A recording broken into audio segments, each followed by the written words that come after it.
everyone. We're back at iFX Expo Asia. I'm here with Andrew Lane, who is CEO and founder of Acuity. Andrew, thanks for taking the time to join us to speak with us. Thank you so much. It's lovely being here, obviously in Bangkok and the event, and with you. What are your impressions so far of the event?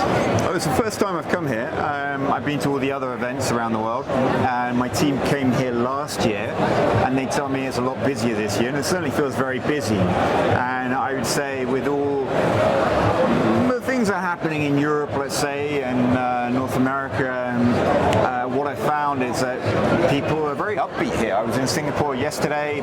Brokers, banks are very there's no crisis. Where I'm from, in London, everyone's talking about mortgage rates. So it's a great place to do business. Awesome. Let's get right into it. Acuity obviously does a lot of business with retail brokerages. I wanted to sort of get your impressions on what you think the retail brokerage of the future sort of looks like as we move forward, especially considering sort of the demands and needs of the Gen Z sort of trading generation. Yeah, so I think the marketing will change. You see a lot of that with social media and the way that marketing adapts to the new social media of the kids that are coming through, like my son who's 13, just talking about his birthday today, just tried calling me, and he uses these reels and just goes through, and that marketing adapts to that. And then we look at the actual brokerage itself and how they're trading and stuff like that. That's a good question, but one thing that triggered my mind when you asked me that was a friend of mine was saying the future of Amazon is in doubt, and I was like, why is Amazon in doubt? And he was like, well, think about it. If you want to find something, you go onto Amazon and you search for it. I want a computer and I want this, and it shows you up all the options. Whereas now with the evolution of AI and ChatGPT and the large language models and stuff like that, you won't need Amazon as the interface. You'll just simply go to the internet, I want this, by then I want it in this color, go out and find it. No, I want to pay a cheaper price. You won't need that interface. So I wonder if that's going to happen on the brokerage face. I see. And you already saw the likes of eToro working with Twitter. It's like, well, do you actually need an interface as the brokerage? And can you, from a data perspective, can you just say to your model and say, look, find me an asset that correlates with Colombian coal prices, because I think Colombian coal prices are going to go up, and off you go. So I think, I don't know the future. I don't know trying to predict the future necessarily, but I would like to follow that kind of future and see what happens.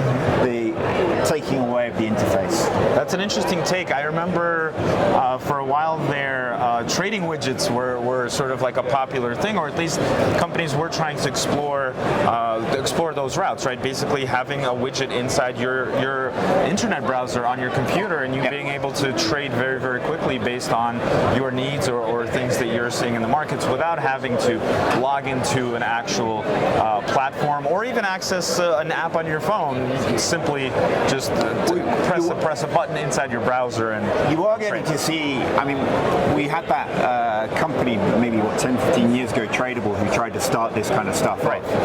And now we're seeing the beginnings of that, where decentralized finance, where, for example, you can go onto a page and you see a flight, you buy a flight with American Airlines, and then halfway down it says, would you like to spread the cost with this payment provider, and it's all seamlessly done. We're starting to see that happen a lot more, and these are the seeds, but whether that interface completely disappears in the future, I don't know.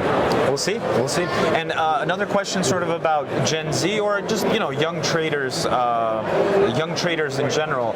Obviously they have been very, I would say in some ways, obsessed with cryptocurrencies, right? With digital assets, cryptocurrencies, especially over the last, say 5 years. Do you think the Gen Z generation will ever get over crypto in a sense?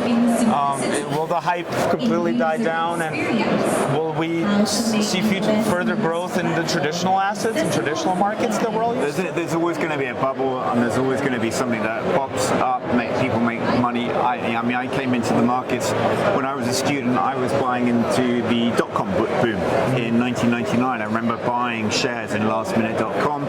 Took 4 weeks for the share certificate to be delivered to me. By that time, the shares plummeted and I lost a lot of money. And so everyone was buying internet stocks. And before then, in the UK, everyone was buying government-backed entities that were being privatized. And then we've had over time lots of different types of assets like options and what you call it. There'll always be this kind of thing. I think crypto could be marketed very well because you could have that flavor, that branding. In theory, you could have a Manchester United token that everyone wanted to buy into. Sure. And it applied itself really nicely, and it was simple for people to understand. But actually, from a research provider, it was a nightmare because there's nothing that underpins that value. And so how do you provide information on that? But, I think some of the technology behind that is obviously going to stay. But things morph and change, and we'll see new bubbles coming in the future. Great, awesome. So Acuity Signal Center offers 40 high-quality real-time trading signals every day. But I wanted to actually find out, why are the signals generated manually and not automated, especially with the rise of AI? Yeah, so that's a good question.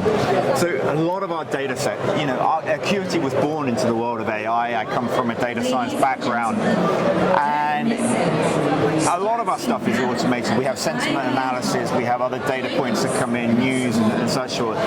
But the Signal Center was a company that we bought 2 years ago, and it's backed by an ethos of doing things correctly. It's a regulated company in London, and I at first looked at it and I thought, guys, you're only putting out 40, 50 signals per day, one signal per asset per day. I was like, that's not what the market wants. And they were saying, yeah, but it's all about trust. We're professional traders, we've been on the floor, we've traded for years, we provide manual trade ideas, and people understand because we describe it and we put it out into the market and people like it, and it's all about trust. So yeah, we can offer you the automated stuff that gets people clicking and stuff forward, but this it's sort of going against the trend, and it's probably the most popular product. And it gives people peace of mind, right? Yep. That an actual person took the time to do this analysis rather than went through an algorithm or a code and just basically had a system, system generated. Yeah. Sometimes you need human interpretation. And what's interesting actually about all that is that we have now begun for the last 6 months, maybe a year, not just interpreting price, but interpreting our alternative data sets such as sentiment. Okay. And we'll be bringing in other alternative data sets soon. So it's not just a technical view, it brings in other points of data in a manual way. So it's sort of like an expert who can read all the data and then provide a trade idea based off that. Great, awesome. Yeah. So Acuity has two businesses, B2B to C via online brokers and B2B via data feeds for automated hedge funds. Yeah. How are these two segments working out this year for you? So retail has been exceptional for the last 2 years, and we've come to a culmination in our product, which we'll talk about, I'm sure, in a minute. But we've been spending a lot of time in the last year building out our institutional offering for the systematic hedge funds and banks and such forth. And that, I hope, is reached this point. We've had a lot of bottlenecks to get through, and we've done the first test of data in using it to predict GDP in the US, and it's really, I mean, some of the data sets we're going to be coming out on, like topic analysis and such forth, unsupervised topic analysis, which is a whole new idea around computer-managed topics, is mind-boggling. And I've got a team of scientists based in Barcelona from PhDs, professors and such forth, and we have this amazing relationship with the University of Barcelona, which help us build out these. And so we're hoping to hit the road running in September with a big bang, especially in New York and London. Awesome. Maybe I'll see you in New York, my hometown. you may do. So Acuity launched Analysis IQ in November of last year as a mini Bloomberg terminal integrated with MT5 and other platforms. How are brokers responding to this particular service tool? This is our new research terminal, and it really brings in all our data sets into one, and it shows it in different ways, whether it's a new vision for a calendar, corporate or economic, or just an asset page where you've got the euro dollar, and we show every single piece of information you could need to know on euro dollar. And these can be used as landing pages, they can be used in MetaTrader, they can be used as emails, and I would say people are loving it. And people just keep on coming back to us and saying your design, your technology is second to none. And we've had our best year. Wow, interesting. Yeah, are there going to be any new features that you can speak about released in the foreseeable future? So there's a product we've built, and it's actually on beta, and we're showing it to clients now. We haven't announced it, but it's our new News IQ.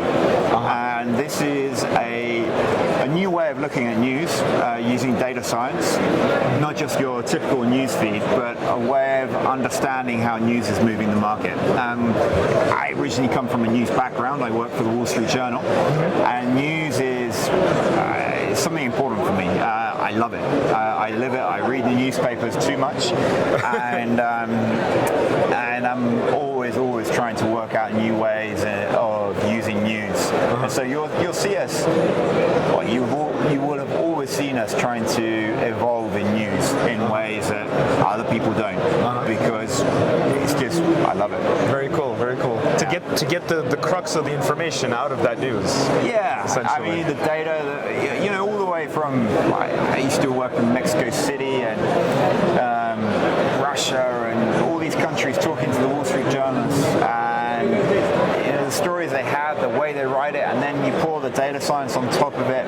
And for someone who's a bit of a news geek, there's a lot of stuff you can do with news, and it's just really interesting. Yeah. And it's a complicated product, but if you understand it, it's really cool. I wanted to finish up by asking you about the LinkedIn live session that you did last week. Oh, yeah.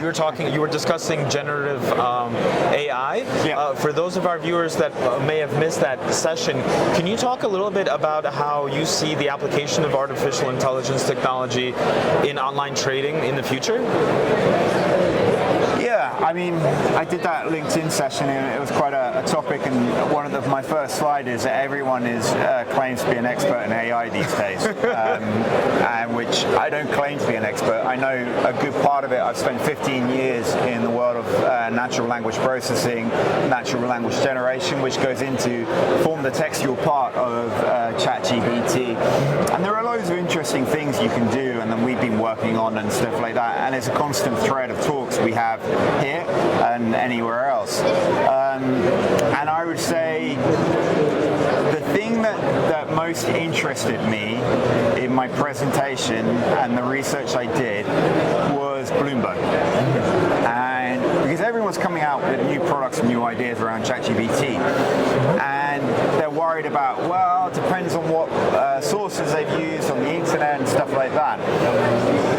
And what I realized is companies like Bloomberg have vast troves of data that they own, and you put a model of ChatGPT on top of that, then you have a very unique product. And so it will be used in many of the ways we all know, like for research, filling out forms, writing things and stuff like that. But if you superpower it with your own proprietary data, then a lot more is possible. And then finally, the other thing I learned, I opined, I believe, is that we will see a lot more content put out. I mean, I'm already seeing brokers who are using ChatGPT to write content, and they put it out on their website in the hope that it will rank their website higher. And I can see that happening on a big scale. But when you have so much content out there, people, I mean, for many years you hear about conspiracy theories on social media and stuff like that, and we've seen this in the US, in the UK a lot. And so much information is going out there, and now with the rise of ChatGPT, that would be put on steroids. Well, that will make traditional media even more important. And I think it will see a big move to media sources such as Wall Street Journal, such as Bloomberg, etc., where they are less opinionated, so they're not like The Sun in the UK or whatever it may be, the New York, whatever it's called. New York Post. New York Post. But it will drive people to solid facts. And a lot of the solid facts come out of financial journalism. And so I see bright times ahead for journalism again. Great, awesome. Well, Andrew, thanks for taking the time to speak with us. I know it's a busy time at the conference. Always great to see you. Always great to get your insights. Good luck the rest of the way here in Bangkok. Thank you very much. Thank you.